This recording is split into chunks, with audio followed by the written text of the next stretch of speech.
Hey there friends, Nibs again.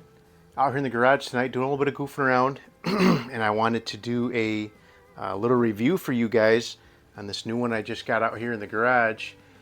This is a really cool little Benjamin. This is a Benjamin model 352 and I'm very sure that these were brought out to try to keep up with Crossman when they came out with their Model 180. Crossman came out with their Model 180 in like 1952, and they were a pretty big hit. Used 112-gram CO2 and were a nice little 22 plinker. This one uses actually an 8-gram CO2, which is kind of odd. Oh, I don't have. I just put a fresh one in here. I didn't have another one out, but so the 8-gram CO2 is obviously 1/3 the size of, or 2/3 the size of a 12-gram. But this is a Model 352, and these 352s were made between 1954 and 1957, and then they actually came out with a Model 362.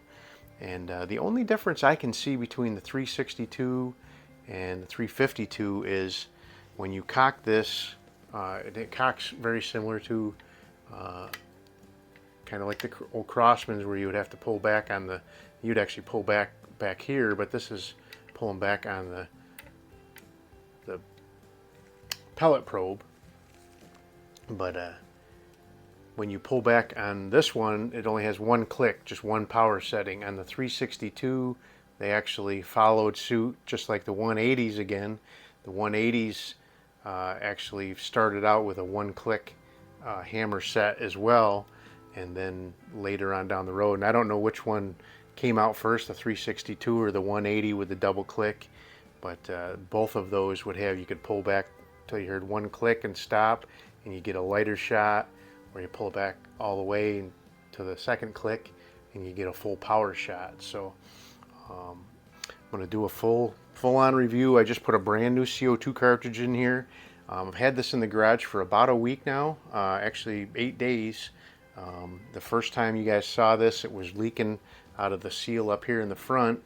I did find it's just from a plumber's O-ring kit, a number 80 O-ring, which actually fit and has sealed this up really good.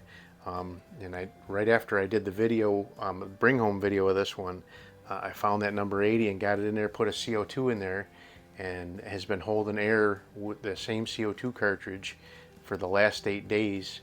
I shot it every morning when I come out here to work out with the old Bowflex, and at least a couple of shots with each one, so it's more than 20 shots at least over the course of the last 8 days. And it finally just did give up on me, and I had to replace it. But it's pretty good for an 8-gram CO2 to last that long. But so we're going to go ahead and we'll do a couple of chronograph shots. Really liking my Caldwell G2 with the app running on the phone. It's a lot nicer than having to tether a cord. I like the other one, the ballistic precision or whatever it was. It read great and everything, but just the app stopped recording from the unit, and really couldn't do a nice professional presentation for you guys with that. But let's go ahead and get started. Let's see, I'll start my screen capture for starters, and then let's put in here our description. This is Benjamin. I should have done all this beforehand, right? 352, and our bullet weight is 12.7, and so that should be good enough. And we'll hit start, and I will put this up here as we're rolling, and you guys will see it firsthand. So let's go ahead. I have 12.7 grain H&N Excites. These are the lightest pellets in 22 I have in the garage right now. So when I was shooting it before, this thing really had some power for a little CO2 gun like this. But let's see what we get on camera here. And it's loud too. 638, 11.48 foot-pounds of energy. That's, you know, that'll take a rabbit. That'll take a squirrel. No doubt. But let's do a couple shots.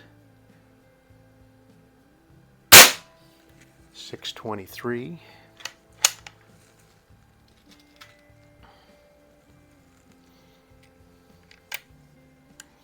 Do one more, and then we'll move on to some trigger pulls. This thing actually has a pretty nice trigger too.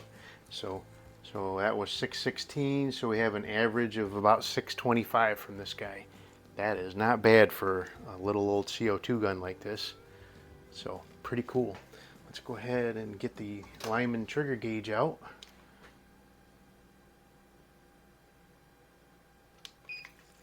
I'm only gonna do one pull. I don't want to waste all the CO2. But just curious.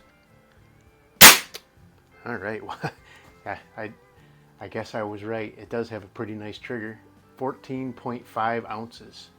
That is pretty darn precise. So let me go ahead. I'm going to pause the camera real quick, get rid of the chronograph, and we'll take a couple shots of the target and see how precise we can get with it. Stand by. Alrighty, so I am back. I have a splatter burst down there, and then I actually have a couple of my little steel silhouettes too. And we're gonna see if we can get a couple of punch on paper first, and then we will move on to see if we can knock over a silhouette. I've taken a couple of shots with this, with the, you know, like I said, a couple every morning, just practicing with it. So I kind of got a good feel. It's got little tiny sights on it, so. But they're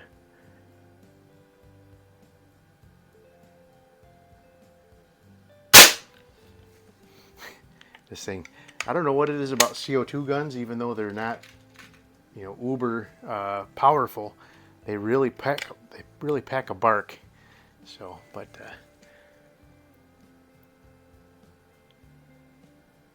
I can't imagine Terry would have anything over a buck rail that would fit on this guy, but you just never know. I might measure that up, maybe. So the I wonder if that's like a close to a 14 or 15 millimeter. It's a good looking group. Let's do one more on the target, and then we'll shoot a couple of steels and get the heck out of here. But maybe the QB78 suppressor could be adapted to fit up on the front of that. I don't know. Alright, let's see if we can. Got a steel. Let's see, I got the ram there. Let's see if we can get the ram first.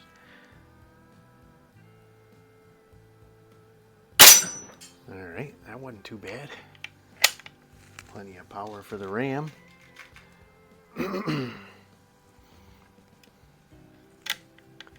Let's see if we can hit the turkey.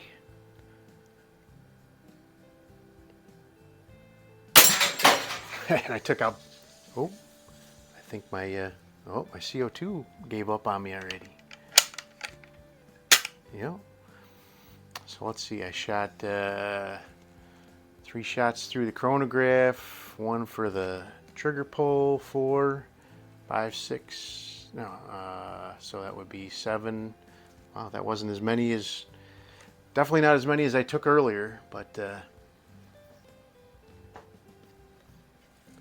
that's the way it goes. So, but pretty cool gun, a lot of fun, nice, pretty wood stock. They really did a good job back in those days with these guys. Nice piece of walnut, but I might have to throw another one in there and see if the valve is leaking inside there. That would be unfortunate, but Henry did say he had the parts to fix it, so Anyway, there you go. There is the Benjamin Model 352. Pretty cool gun, really nice trigger, lots of power. It's unfortunate that it is using the 8-gram CO2s versus a 12. I think you just get a lot more shots out of it for sure. But I guess if you're just looking for something to go out rabbit hunting with and you only need, you know, a dozen shots or whatever, it would be more than enough. I can't think of a way you would be able to adapt it any way to get a 12 in there, but there you go. Model 352. Hope you guys liked the video. Till next time, have a great day.